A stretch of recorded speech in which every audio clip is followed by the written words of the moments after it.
Caring economist is an oxymoron. Seriously. There are economists who care. The economics profession doesn't care. The mainstream economics profession is the problem and not the solution. If you talked about a caring society, I would keep everything else you said. But a caring economy or a caring economy, the economy, there's social, there's the economic, there's the political. We don't want the economic to dominate, and by talking about a caring economy, we're essentially talking about a perpetration of economics as the dominant social science, and I think that's wrong. In fact, we don't need a dominant social science. One of the things I said in the talk I gave yesterday is that the dominant economic view of the world, as one perspective of human nature, is perfectly acceptable. As the perspective of human nature, it's nonsense. Now, of course, you're talking about a different perspective, which I'm totally in favor of, but that's not economics anymore. So I don't think we fix economics. I think we recognize what economics is doing and has done to us. And it's done enormous harm to us by greed is good, and markets are sacrosanct, and governments are suspect, and all the other things. The world is in a god-awful mess, as you said, and everybody else will probably say, environmentally, politically, socially, economically. Even economically right now. And the business schools are not part of the solution. They have not been part of the solution. They remain not part of the solution. They're part of the problem. They're a significant part of the problem, and all the wonderful things that we keep doing are not going to solve that problem. The whole emphasis on corporate social responsibility I call win-win wonderland.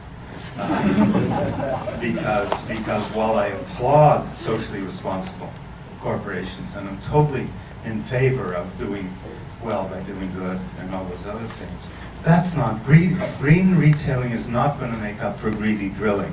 No matter how green Walmart becomes, Exxon and BP will still continue to do what they're doing. And the world's problems today are about exploiters and exploitation and not exploration. I don't mean oil exploration. I mean exploration in the sense of opening up, and you were talking about essentially exploration.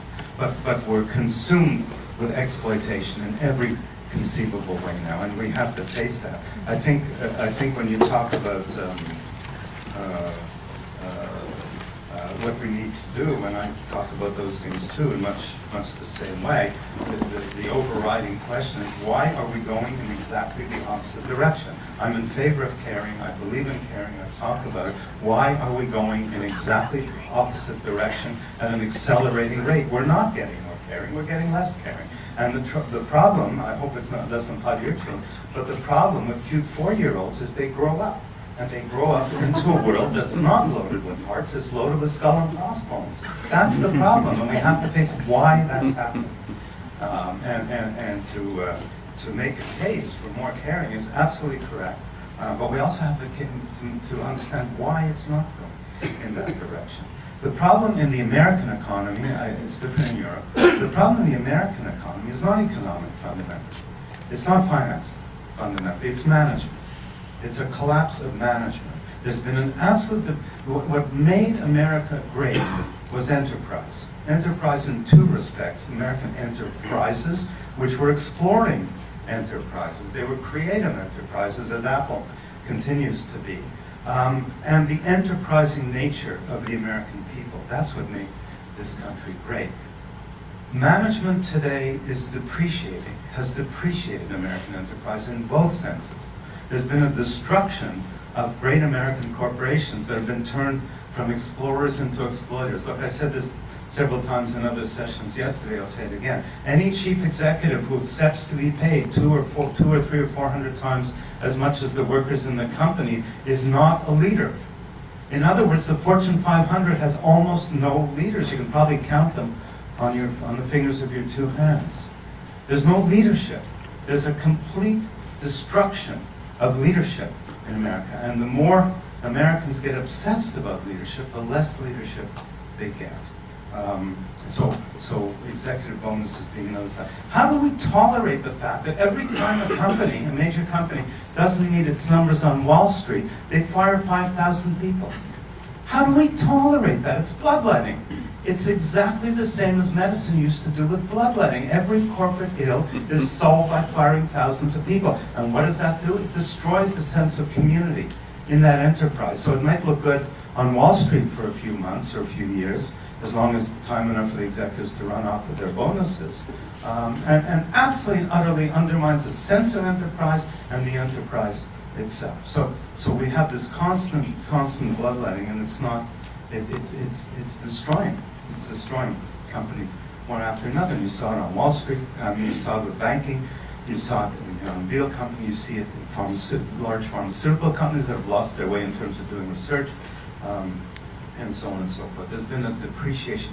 There remains wonderfully exploring companies like Apple and others, but that's not the way the economy is going. And every time you save a General Motors, you stop, into Schumpeter's terms about creative destruction, every time you save a General Motors, you stop thousands of young, robust enterprises from even seeing the light of day by putting all those resources into those kinds of things.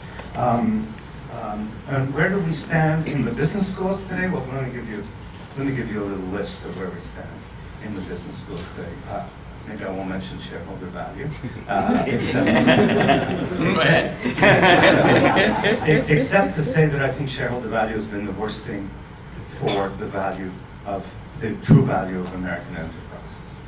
Because it's tilted things towards a short-term numerical kind of thing. And of course, you want to do it for long-term, and you want to reward. First of all, the whole focus on chief executives is that the chief executive is the be-all and end-all of the corporation, so you focus the bonuses on that person and a few others. And second of all, of course, pay them in the long term.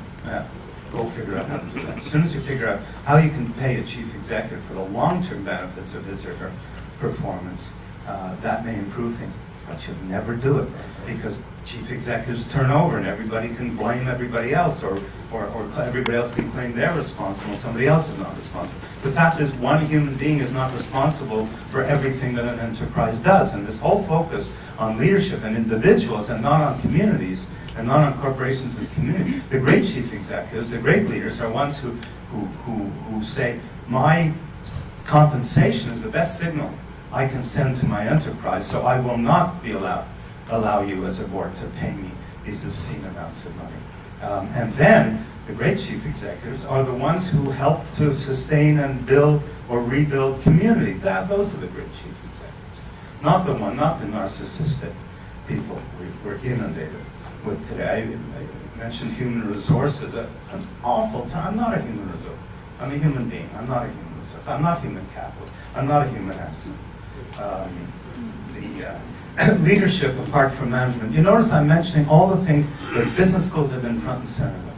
Leadership separate from management comes from Selesnik and John Cotter.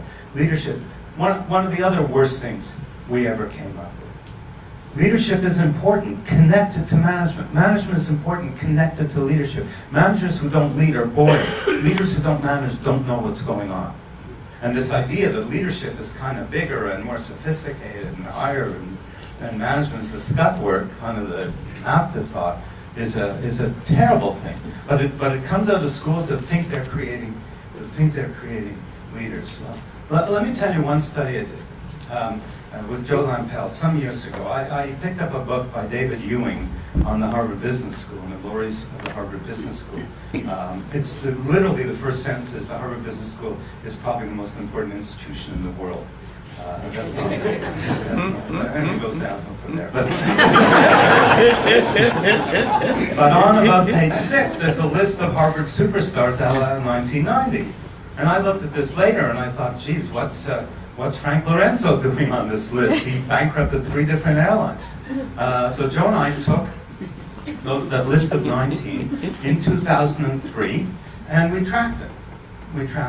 And 10 of those chief executives, like Lorenzo, were absolute failures. This was Harvard's best, according to Harvard, as of 1990. 10 of those 19 were absolute failures. 4 others were questionable at best. 5, to that point, had clear records. What's his name at IBM? Gerstner was one of those 5. So 5 of them, he had been in American Express at that point. So 5 out of 19 were successful. We published this not exactly in an obscure place. We published it in Fortune magazine. I've never seen a reference to that. I've never seen a follow-up study on that. Do we study? We're very proud of how many people we get into the chief executive's chair. Yeah, you really learn, you know, in a case study classroom, you really learn how to impress. But how many studies have we done of the performance of MBAs in chief executive offices? We did one, so far the sample of one. Not very positive. Do we study ourselves? Do we know what the performance of our people are? It's a simple thing to do. Has anybody else done it? Not to my knowledge. Not to my knowledge. Wharton boasts in his, as of 2 years ago, and also when I wrote my book, Managers Not MBAs, was on the website all that time, probably still is, that you get the same in the Wharton EMBA as you get in the Wharton MBA. In other words, they're boasting that they do no more for people who have managerial experiences than people who have no managerial experiences. It's almost sarcastic, except they mean it seriously. What they're saying is, we've got a renowned MBA and you're not going to get shortchanged. No, you're coming with business experience and we're going to do for you what we do for 23-year-olds who've never managed a day in their lives. This is the state. This is the state of management education. There is no management education. There's business education. We do well with marketing, finance, and accounting. We do horribly with managerial activities because we give kids the impression that they're prepared to manage because they sat still in a business school for a year or two. And they can manage, in general, they can manage anything. The people who think they can manage anything can manage nothing. Okay? So, we have George W. Bush as one example. I'm curious, I've asked a few people, maybe Mike wants to comment on this, but I've asked a few people if there's ever been a discussion at the Harvard Business School about what effect his MBA training had on his performance as President of the United States. No, it's not a joke, it's a perfectly serious question. As happened yesterday, I spoke to somebody who's at Harvard now, and he said, you know what, at that time, it was, nobody mentioned the name. When he was president, nobody mentioned the name. But has anybody addressed, do we look inside ourselves? Do we look at the really fundamental effects of what we're doing? Okay, economists aren't going to fix this problem.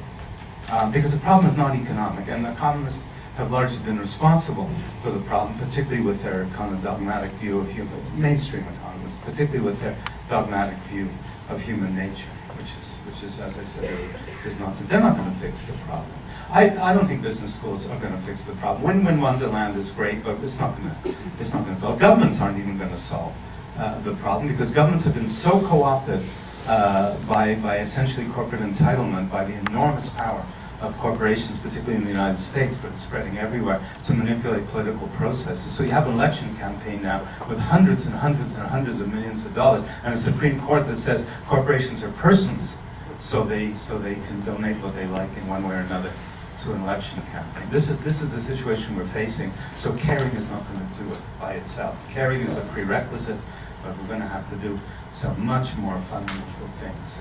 The situation in terms of political manipulation has just gone well past any kind of band-aid solutions. I think, frankly, what the greatest hope, and I won't go into this because I went into it in detail yesterday, but I think the greatest hope is in what I call the plural sector. I think the public sector is completely stymied by the private sector, and I think the private sector is running off kind of basically unconstrained, particularly on the global level, where there are no real constraints. The main international agencies, all the powerful ones being economic, whether it's the OECD or the World Bank or the IMF or whatever, World Trade Organization, are cheerleaders for the large entitled corporations. They're not constrainers, they're not regulators of those organizations. So government's not going to solve the problem. Business is not going to solve the problem. It's going to get solved in what I call the plural sector. We call it civil society, call it what you like. If you look at a book like Blessed Unrest, there are enormous numbers of social initiatives. I'm not talking about social movements now like occupation or tea parties or Tahrir Square. I'm talking about social initiatives, ideas that circumvent, that go around the forces of exploitation. Not confront them, confronting is fine and important, but circumvent them. The way, for example, ethanol in gasoline tanks in Brazil has circumvented the need. It's part of the need for, or in Denmark, the enormous initiatives around sustainable energy go around well, dirty oil and so-called clean coal. We tolerate advertisements about clean coal, for God's sake. I mean, just the lying and the distortion is just extraordinary. I think initiatives in the social sector of all kinds that just address all kinds of issues in clever ways, the way the Grameen Bank addressed the issue of how poor people can get bank financing, those kinds of things, all kinds of initiatives. That's what's going to do it. And business schools, management schools will have to wake up to the fact that so much of what they've done and so much of what they continue to do is absolutely dysfunctional. We're training people as if they can manage anything. There's now, to combine these two sectors together, there's now apparently a tendency for MBAs to want to go into to join NGOs in the plural sector. I can't think of anything worse. Because if they're there to get on the ground and learn what those NGOs are about, and go out as a nurse into a war zone somewhere and work with Doctors Without Borders and work their way up through those NGOs, that's fine. I suspect that's not what they have in mind. What they have in mind is they know management, they're going to go in and show them how to manage. Boy, that's the worst thing I can imagine for NGOs these days. So we really have to rethink what we're doing in a fundamental way. And we absolutely have to care, all of us, in all respects. The problem, you want to see an exploiter, look in the mirror. We're all exploiters in one way or another, and we've got to get past that. And we've got to care, absolutely. And those 4-year-olds should be able to grow up facing hearts in their adult lives too. Thank you.